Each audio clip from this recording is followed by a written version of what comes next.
tonight on CBC Vancouver News. And we're finding that these individuals are in many different places over the course of a few days or a few weeks, and many different social settings. With new cases rising, the challenge of tracking down COVID carriers in BC's outbreak hotspot.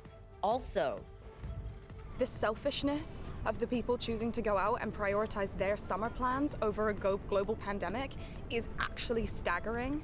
COVID complacency. Could a clampdown on activities be coming? And our commitment to those whose surgery was postponed was that they would not be forgotten.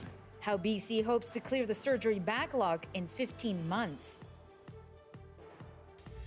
This is CBC Vancouver News.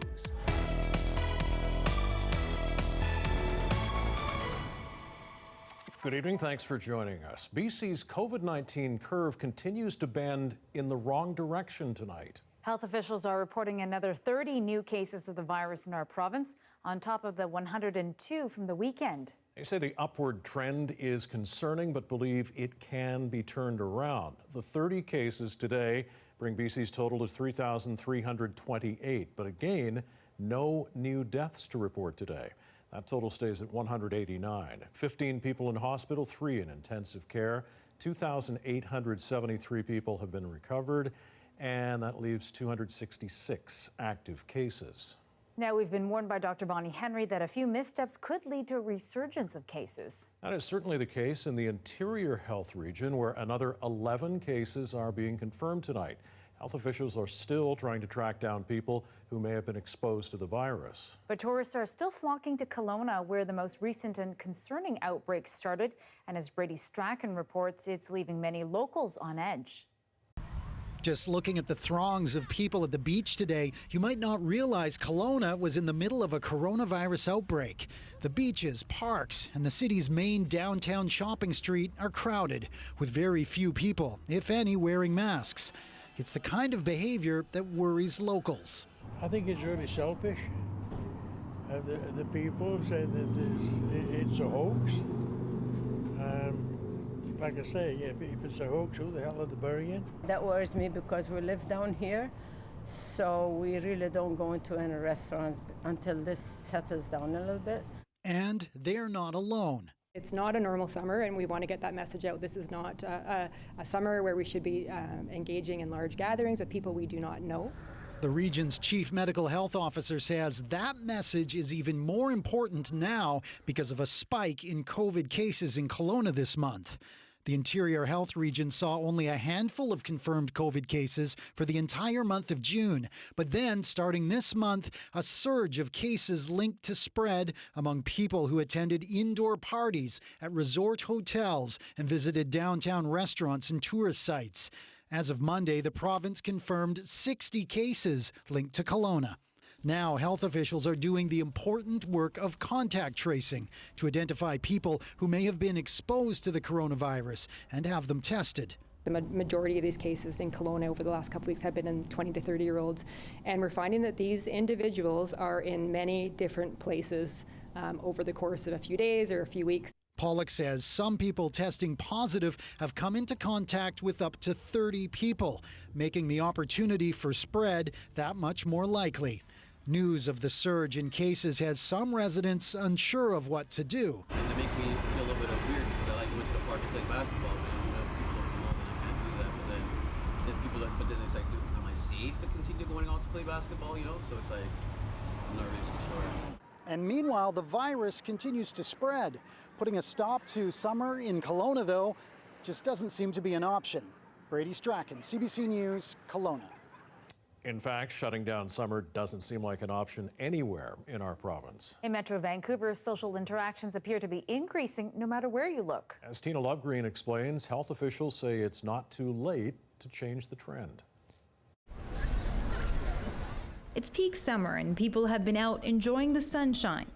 Most have been doing it safely, like this group, outside and in small circles. We all live in the same building, so it's one of those things where our families know each other, and we've always been in close contact regardless. But there are others who haven't. People are saying it's boating season when it really isn't.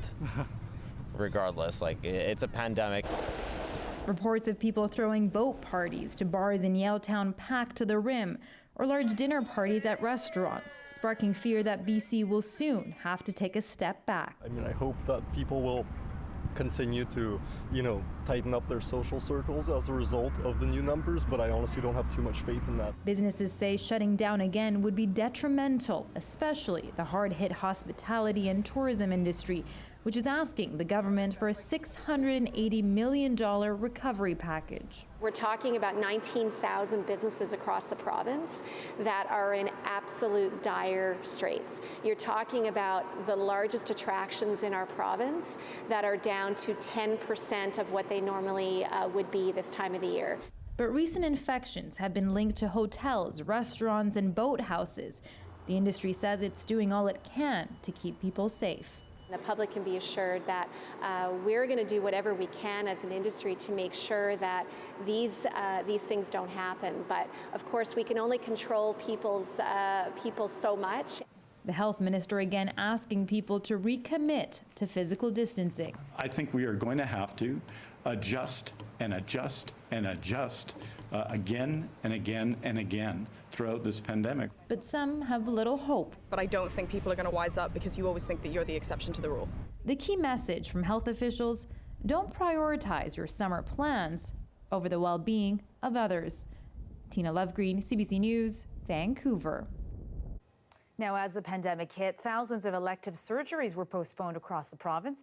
And today we heard BC is making headway rescheduling those surgeries more quickly than expected. Our Tanya Fletcher joins us live now with the latest. So Tanya, more than half of people who are waiting for their surgeries have now undergone those procedures? Yeah, that's right. In its first progress report since the province details what it calls extraordinary achievements since surgeries restarted in mid-May. So take a look at the numbers. More than 32,000 procedures were canceled as hospitals were cleared out to free up beds in case of an influx of COVID-19 patients. Now, initially, it was expected to take 2 years to clear the backlog, but the latest projections now have us catching up in 15 months instead.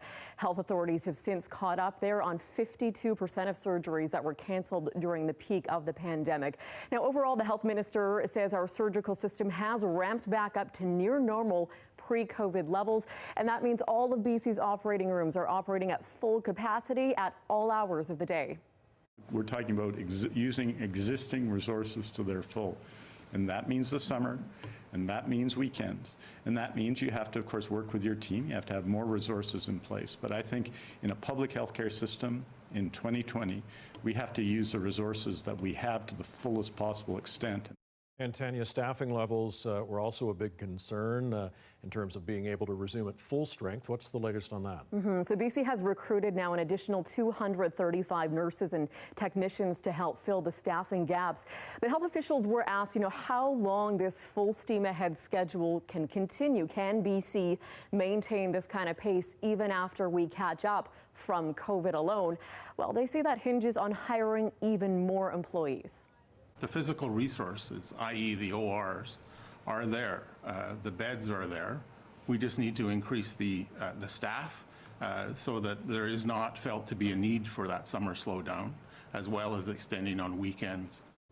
And for those still wondering, in total so far, nearly 63,000 patients whose surgeries were halted by COVID have since received a call to reschedule their procedures. Mike, Lien. Tanya Fletcher with us live tonight. Thanks.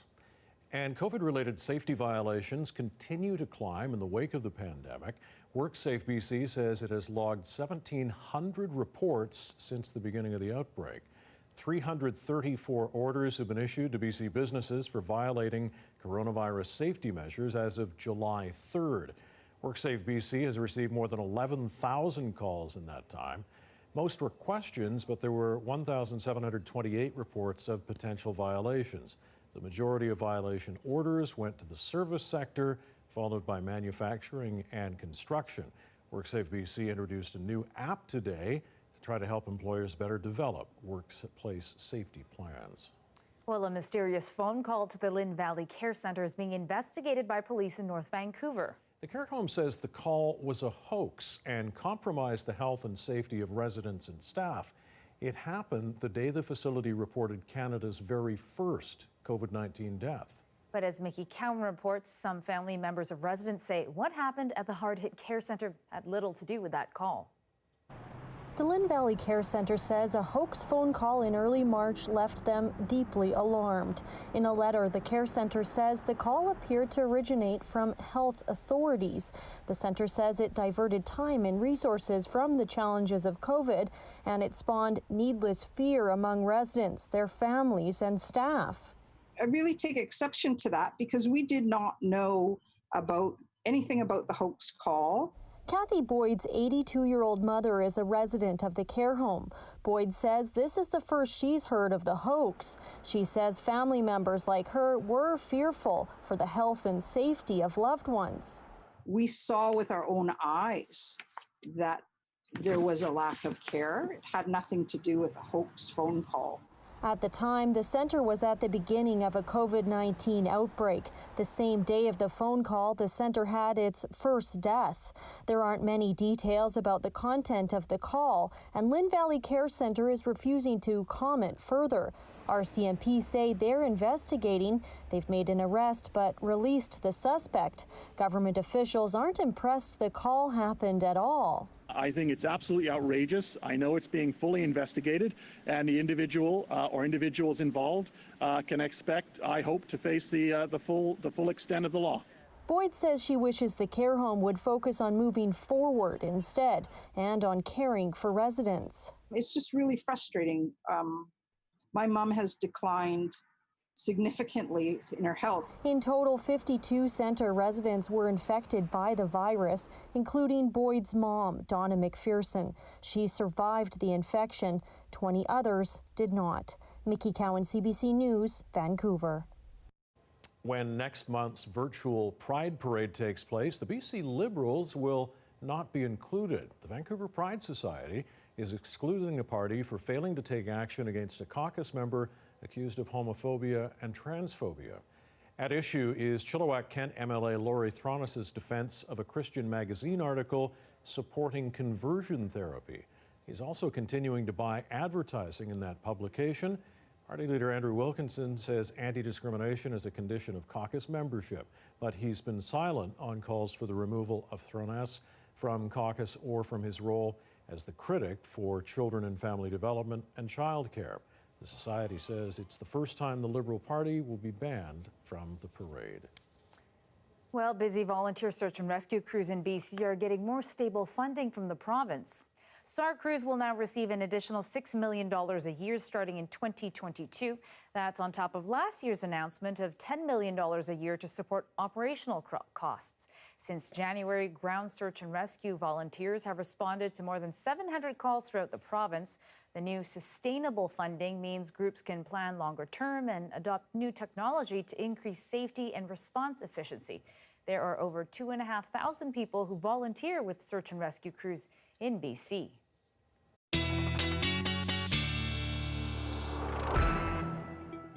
Another beautiful night. Johanna's here with the forecast, and you got your number today, at least in one part of the city.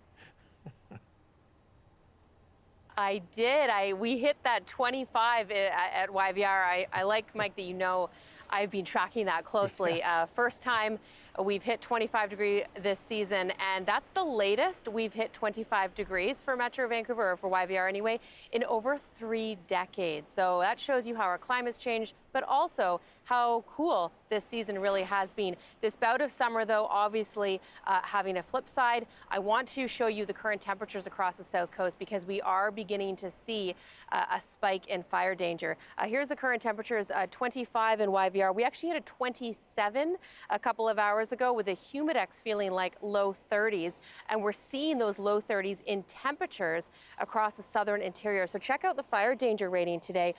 We're seeing rain across central and northern sections, so still very low, but it didn't take much. 3 days of dry weather and already some spots of high to extreme in the Kootenays, and we're seeing that in through parts of the central interior as well. In fact, the coastal BC Fire Centre has said that they will issue an open a ban on open fires starting this Friday for coastal areas. That's Category 2 and Category 3 with the exception of Haida Gwaii. So not a campfire ban yet, but definitely starting to see those traditional summer impacts of of hot summer weather, but I may just have a few more 25 degrees up my sleeve in the long range. Stick around. All right, we will stick around for that. Thank you so much, Joe. One of East Vancouver's hottest attractions for the 12 and under crowd has been flying under the radar for some weeks now. Yeah, but the makeshift bike track at Grays Park has recently caught the attention of authorities. And as Jesse Johnston found out, they say it needs to be taken down. It's hard for a grown-up to explain how much fun it is to ride your bike these days at Grays Park in Vancouver. So we'll leave it up to the experts.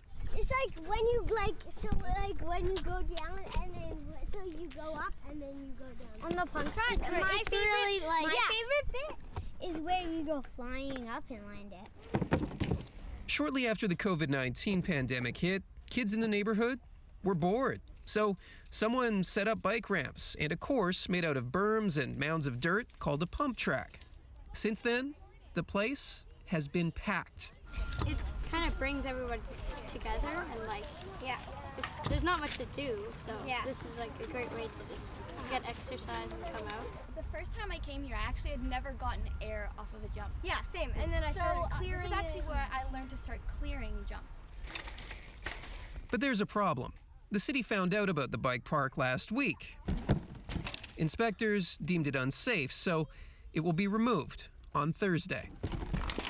Well, that's basically all we do all day, so it would be pretty sad. Parents can go tell their kids, go to the park, get exercise, but if this is gone, there's the playground, but that's really unsanitary. But the kids here and their parents won't let the bike park go without a fight. They've made signs to let the city know they think the park is a lot more fun with a pump track. When we had nothing to do when COVID started, there was no pump track. There was no pump track, no nothing. This is all grass. It was super boring. You could only play soccer. Parents are taking up the cause too, writing letters asking for a permanent solution. If the city wants to take it away, then we'd really like to work with them to get an official pump track put in. On Thursday, Grays Park will once again be jammed with kids on bikes. But this time, they'll be out for their last ride of the summer. Unless they get their wish, and the city decides to shift gears. Jesse Johnston, CBC News, Vancouver. Well, they're going to fight the fight. They are going to. Yes. Yes, those kids are very bright. They are indeed. Yeah, that park is pretty impressive. Got to be vocal. All right, just a reminder, you can also watch this newscast live on the free CBC Gem app. And CBC Vancouver is also on Facebook, YouTube, and Instagram. Both of us and Johanna are also on IG and Twitter. Well, it's being called the House of Horrors. Allegations of harassment and bullying in the Governor General's office. What a CBC News investigation has revealed next.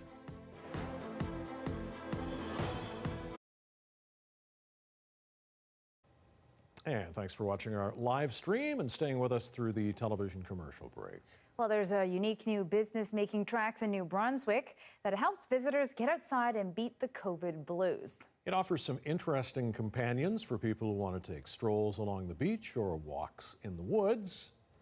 We're talking about llamas. CBC's Shane Fowler hit the trail to check out the experience.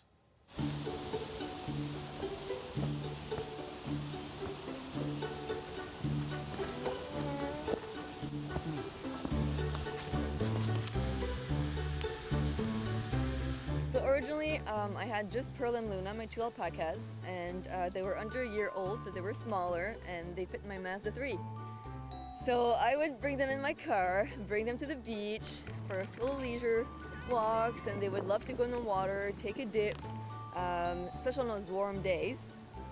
And I posted it on Facebook, and I've got so many people that sent me messages that they wanted to come with me or come visit.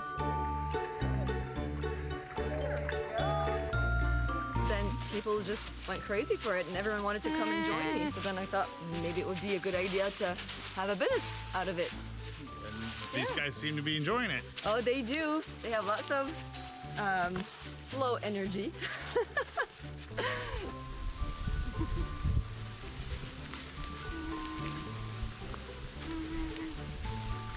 I was gonna say, what's it like being a llama and alpaca assistant? It's definitely always entertaining and Yeah, always something to do for sure. But there's never a dull moment, so can't complain. Every year I do funny little haircuts with them. Last year they were poodles. So this year we have a dinosaur. I really got an overwhelming amount of response with my new business. I've got over 1,000 shares on Facebook in just a few days and hundreds of messages to answer. So now I'm going to get some help to help me with the business and doing the hikes because I wasn't expecting this to be as popular as it is, and all within a few days. So I still have my part-time job doing aesthetics and permanent makeup. So I'll be doing that part-time in the winter and then this full-time in the summer months. This has really kind of gone way beyond your expectations. It really did, and I'm really happy with the way everything turned out. And I think part of it is because of the COVID.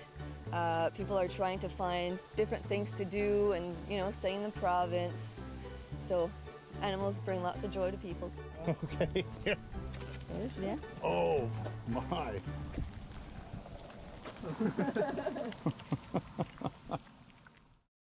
Oh, I love the llamas. Yes, that was awesome. I want to go walk with a llama. That seems fun. Well, we're back in New Brunswick every summer. Not this summer, of course, but maybe I have to check that out. Did you see the name of the company? No, what was it? L'Amazing Adventures. Oh my God. Yeah. Did you see that llama's haircut?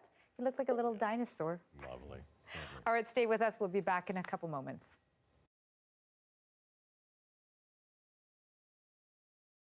I'm CBC journalist Will Fundal, and I'm non-binary.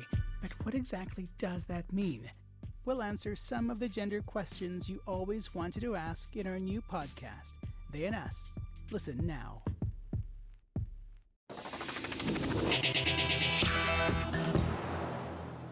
A CBC News exclusive tonight, serious allegations of harassment coming from the Governor General's office. The investigation uncovering a startling exodus of employees from Julie Payette's office in Ottawa. Ashley Burke spoke to several people with direct knowledge of workplace conditions, and we have concealed their identities because they fear for their careers. I can assure you we're all in this together. This was the day everything changed for the staff of Rideau Hall. A new boss, a new way of doing things, and a new set of problems. This has gone from being one of the most collegial and enjoyable work environments for many of the staff to being a house of horrors. CBC News spoke to a dozen sources with direct knowledge of the work conditions at Rideau Hall. Many are still in the public service, some are former employees of the office. They outlined a common set of behaviors. Governor General Julie Payette belittling and berating employees, humiliating them in public. There was a lot of crying. I saw colleagues cry. It got so toxic, this employee quit. She compared meetings with Payette to interrogations. Others witnessed Payette throwing people's paperwork and calling it shit. It's almost hard to pinpoint because it wasn't always insults and vulgar. But there was always that level of criticism. And I would say in almost every meeting, someone was berated. There was, I'll go as far to say, a victim at every meeting. This is not the impression most people have of the former astronaut. Famous for space travel, sources claim it was travel abroad that brought out the worst in Payette. On the return flight, she'd hold long debriefs. Employees were told, sometimes for hours, the many ways they had failed her. And it's not just Payette. Sources accuse her longtime friend and official secretary, Assunta De Lorenzo, of bullying staff too. This public servant says De Lorenzo screamed at him. They will bully you until you either agree or leave. Personal stories backed up by a government survey. For 2 years in a row, Rideau Hall ranked among the worst in the public service for harassment. In a statement, the Governor General's office said, "We deeply regret this reporting, which is in stark contrast to the reality. Since the beginning of the mandate, no formal complaint regarding harassment has been made." All of this raises questions about why there isn't more accountability at Rideau Hall. Other than the Queen, the Prime Minister is the only one that can raise concerns with Payette. But other than publicly stating that everyone deserves the right to work free of harassment, Justin Trudeau's office isn't saying much more. Ashley Burke, CBC News, Ottawa.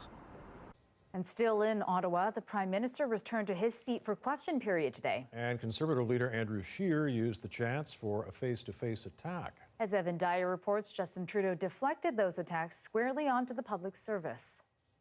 This isn't about just a simple recusal, Mr. Speaker. It was the Prime Minister's first time in question period since the WE scandal broke. So gross and disgusting that this Prime Minister keeps using the pandemic as an excuse for his corruption. The very first act that this Prime Minister did when the pandemic hit was try to give himself unprecedented power and eliminate the role of the opposition in Parliament. And now we know why, Mr. Speaker, because when they're pushing $300 billion worth of deficit out the door, they will stop and take the time to reward their friends. Trudeau said the idea for the WE contract didn't come from him, but from the bureaucracy. The public service took a look at the ways they could deliver that program and determined that the WE organization was the only one that could deliver that program as ambitious as it was for this summer. Today, Canada's top public servant told the Commons Finance Committee that was true, but also no financial flags were raised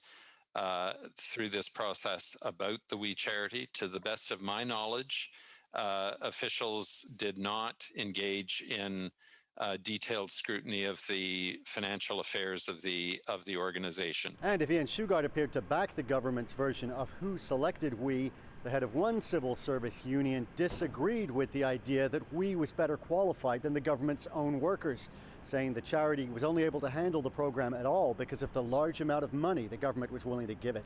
Evan Dyer, CBC News, Ottawa. There is a huge rise in demand for COVID-19 testing in Alberta, with 14,000 test requests made yesterday alone. The province is seeing an uptick in cases, announcing more than 500 in the past 4 days. As Carolyn Dunn reports, one city is now making face masks mandatory on public transit and in municipal spaces to try to curb the upward trend. Just to arrange an appointment for a COVID-19 test, the lineup is at least a couple of hours long. You do what it takes to wait it out. Franz and Darlene Hainan have a VIP to visit next week. Grandson number 7 just showed up. Yeah, I don't know if we'll even be able to hold him, but you know, it's nice. As cases in Alberta spike, so does demand for testing.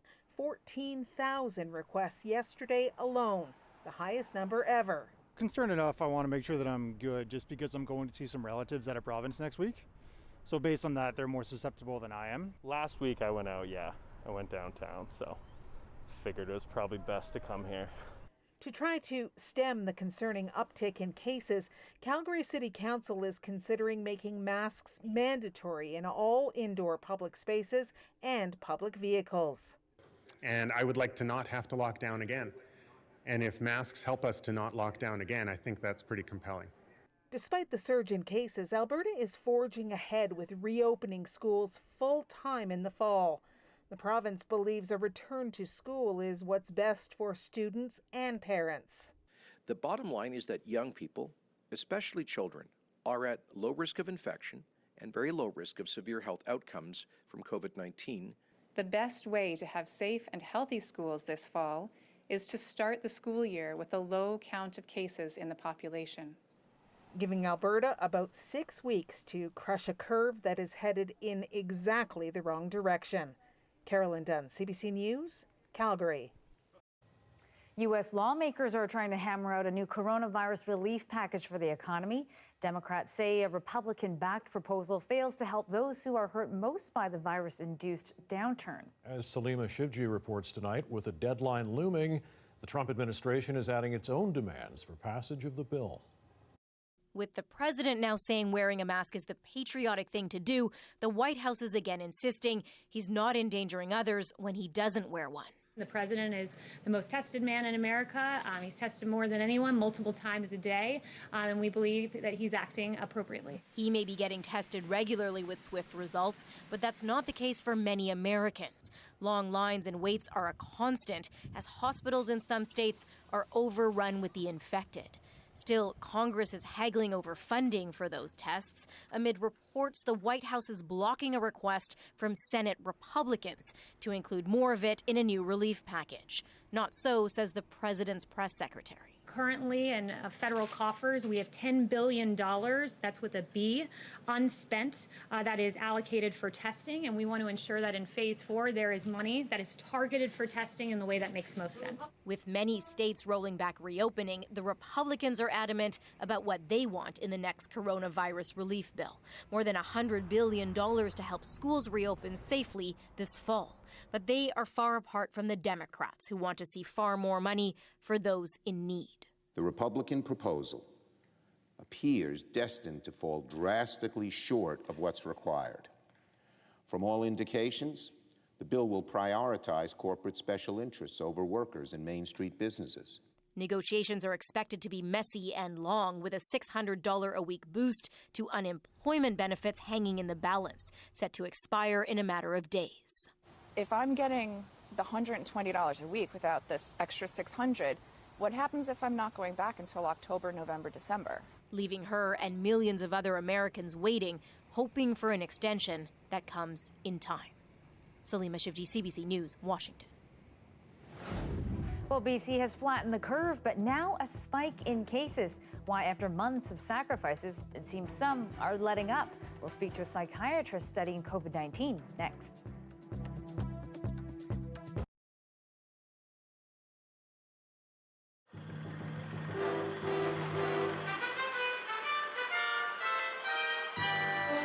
Theatre has been touring the rural towns of southern British Columbia and Alberta now for 10 years. And yes, they really do rely on their 13 horses to haul their show from town to town.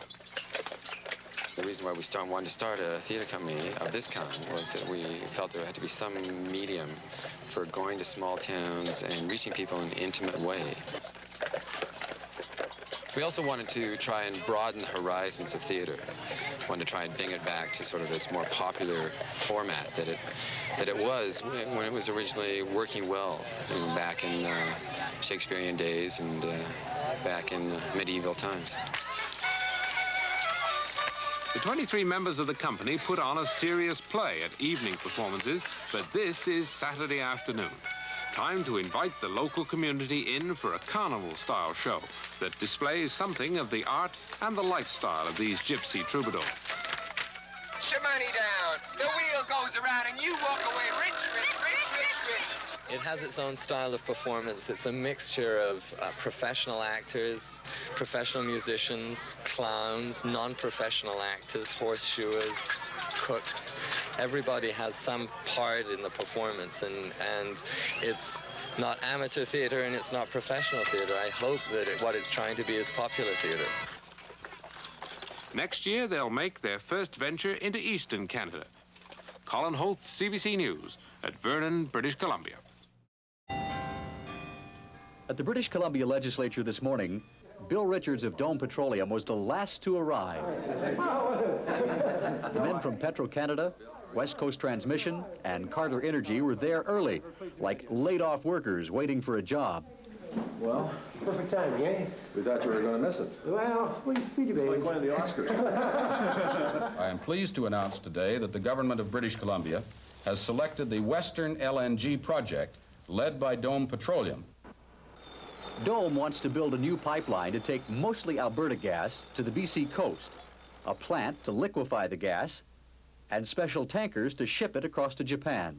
The BC government said yes to Dome instead of Petro-Canada or Carter because Dome had convinced their customers, 5 Japanese utility companies, to sign contracts in advance. And the Japanese provided all the money. Dome was able to borrow $2 billion from the Japanese at only 9.75% interest. I think that this is a very important project. Could very well be maybe the most important project in Canada over the decade. The deal is not enough to save Dome from its financial difficulties because most of the money goes to government in royalties. But every little bit helps. Well, the Japanese are putting up 100% of the cost, but sounds a little obscene to say that, so I don't want to say it. There's still one catch. The National Energy Board has the final word. British Columbia hopes its announcement will have some influence. Well, the energy minister here says he could have won political brownie points by giving it to Petro-Canada, but he decided to go with Dome because he believes they have the best chance of pulling it off.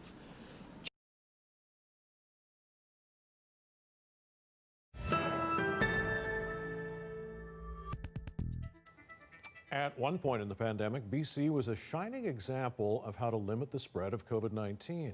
But in recent days, that light has dulled as the province's curve bends slightly upwards. 30 more cases were reported today. Greg Rasmussen looks at growing concern over the rise in cases. The concern is someone, somewhere, spreading COVID-19 without realizing it. We do have a possibility of having explosive growth in our outbreak here in BC if we're not careful. One trouble spot, the Okanagan, a tourism playground. The majority of these cases in Kelowna over the last couple of weeks have been in 20 to 30-year-olds.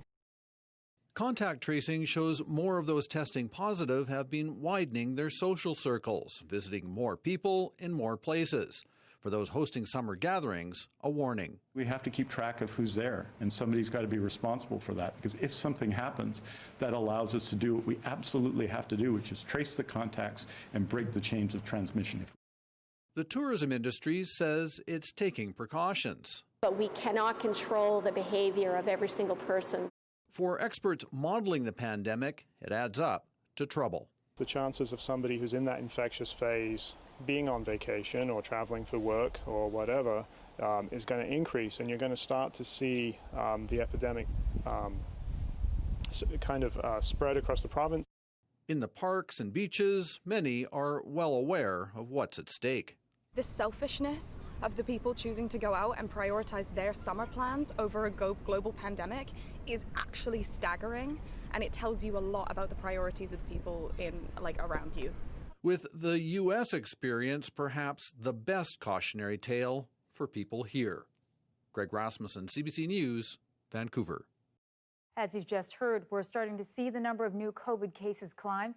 Even though the message has been clear to remain cautious, why are more and more people acting like we're out of the woods? To give us some perspective, I'd like to bring in Dr. Stephen Taylor. He's a professor with the Department of Psychiatry at the University of British Columbia and part of the National Expert Panel on COVID-19. Hi, Dr. Taylor. Hi there. Hi, so Dr. Taylor, what do you make of what we're seeing with the changing attitudes that some people are exhibiting? I think it's a combination of COVID-19 being a hidden pandemic, so we're not seeing corpses in the street or coffins on a daily basis. Hardly anyone knows anyone personally who's been infected, so it gives a sense of unreality. So that's a factor. Combine that with evidence that we had been flattening the curve, that things had been getting better, well, until recently. And summertime's coming along, and you add wishful thinking into the mix, and people are out there wanting to party and get back to usual. And given that people can be asymptomatic carriers of the coronavirus, that leads to another spike of infection and could put us back to where we were a few months ago. And is COVID complacency or fatigue part of the problem? Yeah, that's the thing. The longer you drag out things like lockdown or other sorts of restrictions, the more fatigue sets in. And although people might sort of generally comply, there will be a number of people, particularly the people who see themselves as not being vulnerable, who might start partying again and aggregating. And they might even go underground and do this, the way that speakeasies were operating during the prohibition of the 1920s, covert partying. And that sort of thing is going to really push another spike of infection. And what do you think is driving people to flout the guidelines when really this is about all of our health, this is about public health? Yeah, I think some people, particularly young, healthy people, don't understand the seriousness of COVID-19. If not to them, to other people. They see themselves as impervious to infection, and yet they're getting bored and stressed and under financial difficulties as a result. So for them, getting out and partying and blowing off steam is a way of them coping, and they don't see it as personally harmful to them. But of course, that increases the odds of COVID running unchecked. So what's your suggestion, and how can we continue to drive home the point that we're still in the middle of a pandemic, particularly when it comes to younger people? Okay, here's what I suggest. If we have a second wave and we have to go back down into lockdown, I expect that there'll be a grumbling acceptance. People will grumble and comply.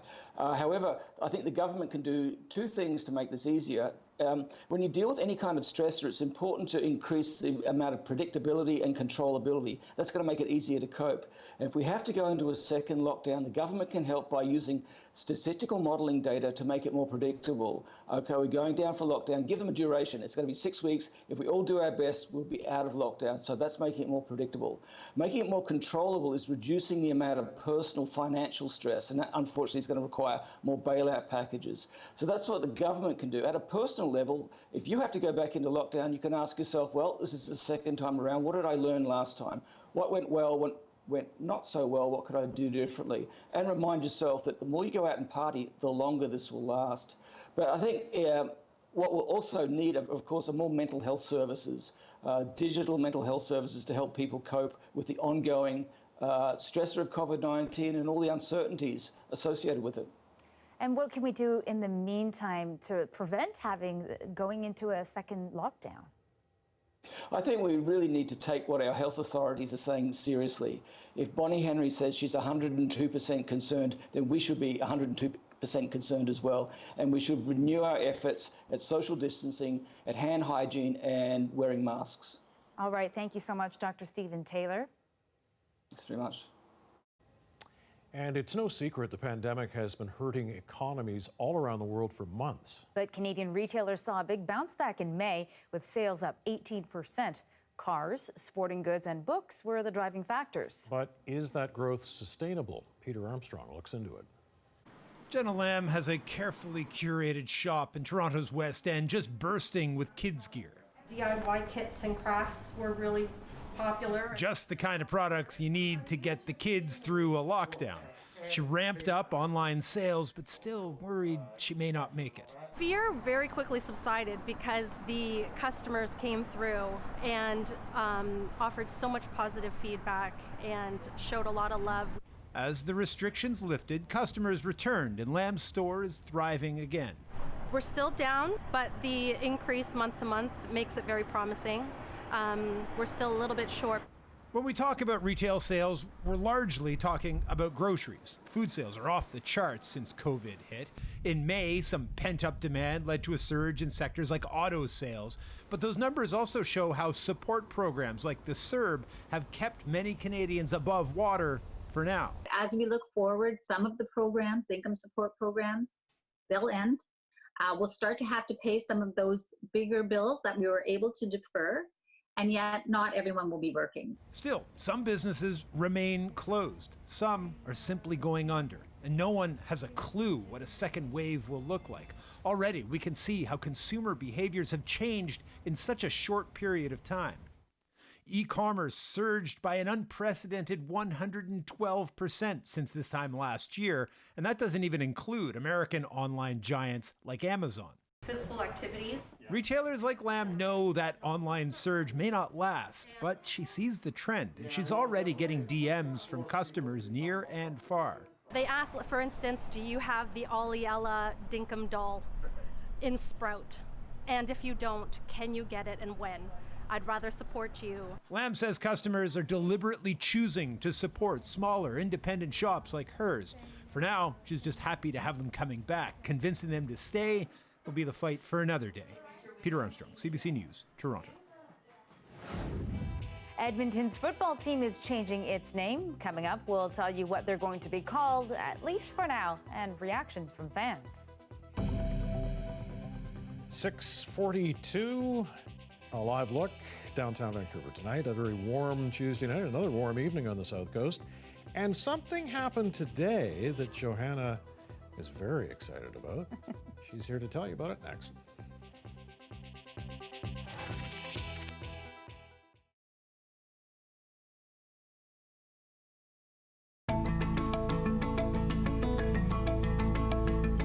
I'm Brett, and I bought a barn. Come on in, let me give you a tour. It was a storage shed. I parked my truck right here. This is only 600 square feet. I think it's the perfect size.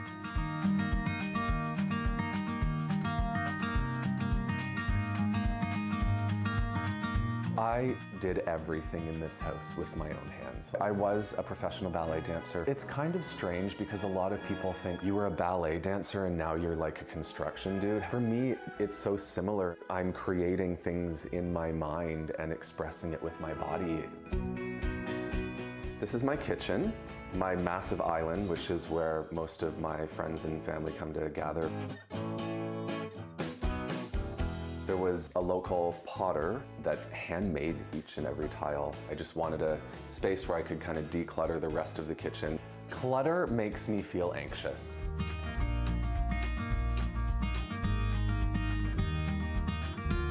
This is my living space.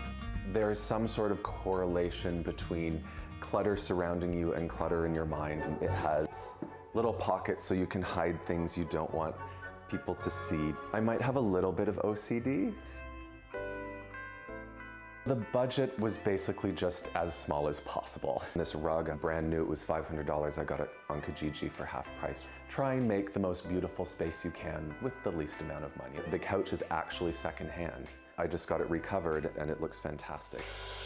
It is actually really comfortable. These little holes were made by worms and they burrow through the wood. I felt like these imperfections gave it such character. This chair here was $80 on the side of the road. There are a few pieces in here that are an ode to my heritage. I am Indigenous. Come on upstairs and I'll show you my sleeping loft. It was a little bit of a challenge to utilize the space. I did some built-ins. I had enough space to do a walk-in closet here. When everything is exposed, it's so much harder to have things look organized. I came up with this to actually create some more headroom by adding a skylight. It also doubles as kind of an indoor-outdoor shower. Most people that walk in here just go, oh my God, this is so unexpected. From the outside, it doesn't look like much at all. And when you get to sit back and see something that you've created with your own two hands and your mind, it's all worth it. There's something about this space that I crave. It's a hard space to leave. It's so comfortable. It's perfect to me. Even when I'm away, you know, it's like I'm so looking forward to going home.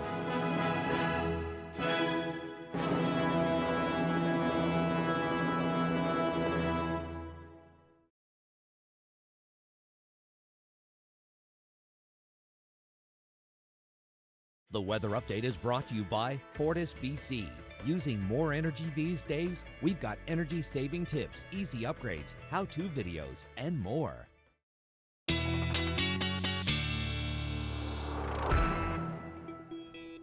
And Joe is back from that lovely rooftop deck where it has been hot today. Like it's just been hot. That's what it is. It's definitely summer. It's just been hot. It's definitely summer. Yep, you said it. It's just been hot. Humidex, warm temperatures, warmest of the season. I know I've already said we've hit that 25-degree mark, but Mike, as you alluded to before break, I was pretty pumped about it. I mean, just because weather records and weather datum is pretty fun to sift through. If you thought I was excited, you should have seen the online banter between the meteorologists. We had different meteorologists trying to figure out once we hit 24.9, did that count? And then we really got into the numbers and we hit the 25 mark and there was celebration. So it's not just me.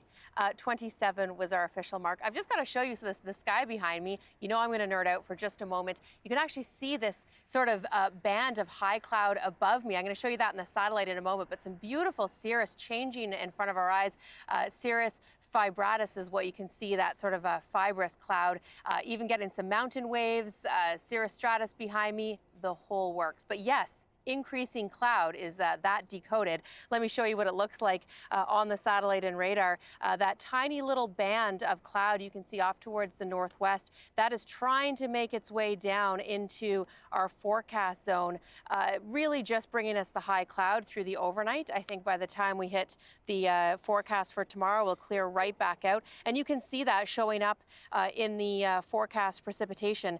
Dry tomorrow afternoon, but I've got to pause you on that Thursday morning. A chance of a shower. Yes, it's true. One of those little bands of moisture will push through our high pressure ridge, and the chance is increasing. So again, a slight chance tomorrow night into Thursday morning of catching some showers, and the confidence is increasing in that forecast. A quick look at the temperatures across the rest of the province. We're hot as we head into the forecast for tomorrow. Little cooler though for Thursday, and that's because these low pressure systems are impacting most of the province. Look at that in the interior. That's really why we're seeing that fire danger build up. All right, look at that long-range forecast. A couple of cooler days after we get through Thursday and Friday. High pressure builds right back in for Saturday and Sunday. And Monday, not out of the question, we could get another one of those 25-degree days. So summer still sticking around on the long range. All right, thank you so much, Joe. And of course we noticed that cirrus vibratus behind you. Come on now. Along with combating anti-Black racism, pro sports teams are facing intense pressure to stop using Indigenous names and symbols. Yes, 1 week after the NFL's Washington, D.C. franchise announced it's retiring its name and logo, another change tonight. As Rafa Bujikanian reports, the Canadian team is now following suit. It's a name Edmonton's team has worn for 7 decades. But today, senior management of the storied CFL franchise announced the beginning of a new chapter for the team, starting with a new name.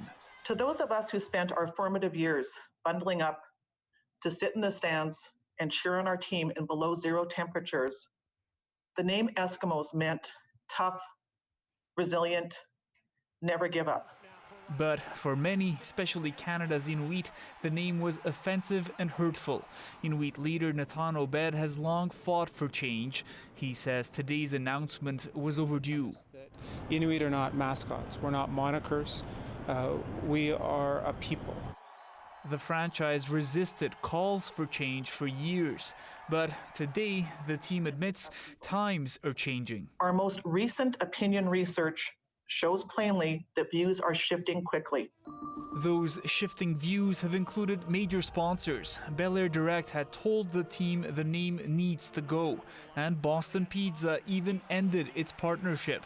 At least one of the team's players agrees. There are terms that my people were called at one point, and I know if it was a team named that, it would be offensive to me. For now, the franchise will be known as the Edmonton football team, but it will keep the Double E logo as it launches its search for a new identity. Obed applauds Edmonton's new mission.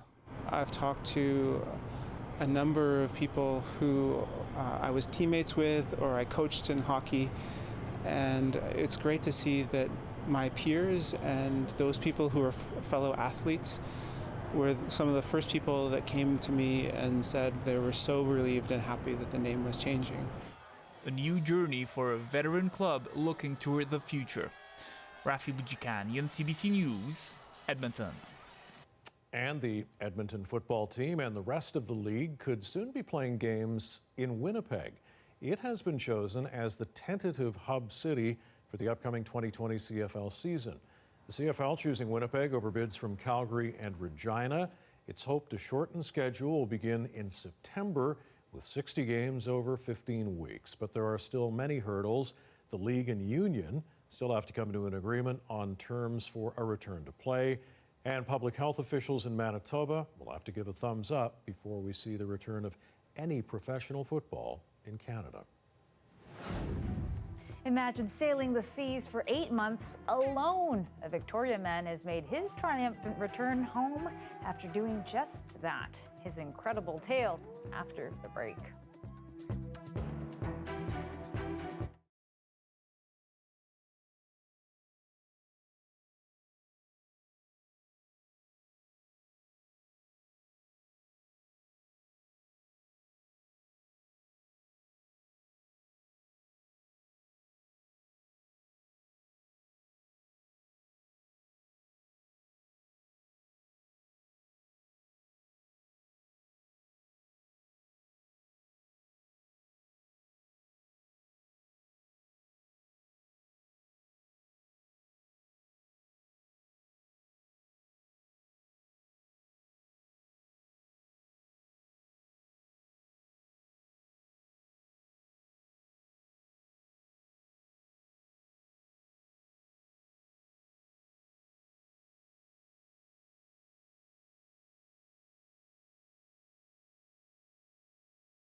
Well, unless you've been at sea on an around-the-world boating journey. Yes, here's the story of a BC man who got a quarantine exemption from Canada Border Services upon returning home.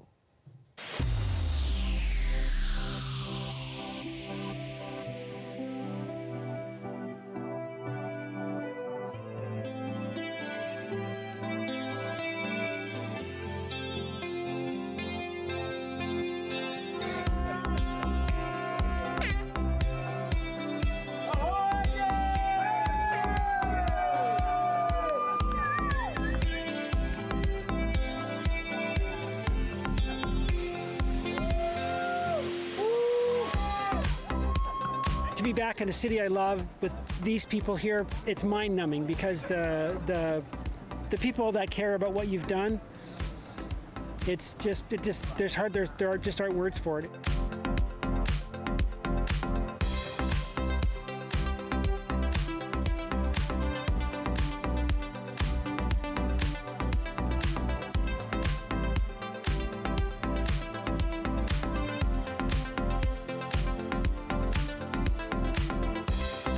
Can go and bring him into our family bubble again and take him for a cheeseburger. I'm so happy. Oh, that's a fun story. Welcome back, Bert. Yeah. It definitely was alone, that's for sure. Yep, and no electronics. Impressive. Yeah, it is impressive. A town on Prince Edward Island has a unique crime problem. Shoes are being stolen. Here's the thing, officials are pretty sure they know who the thieves are, and they won't be pursuing justice. We have some summer students, and we were down at our marine rail park, which is located at the base of the bridge.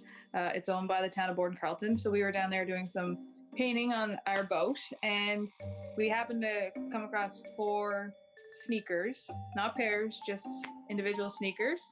Being a resident of Borden-Carleton my whole life, I knew why they were there and who took them.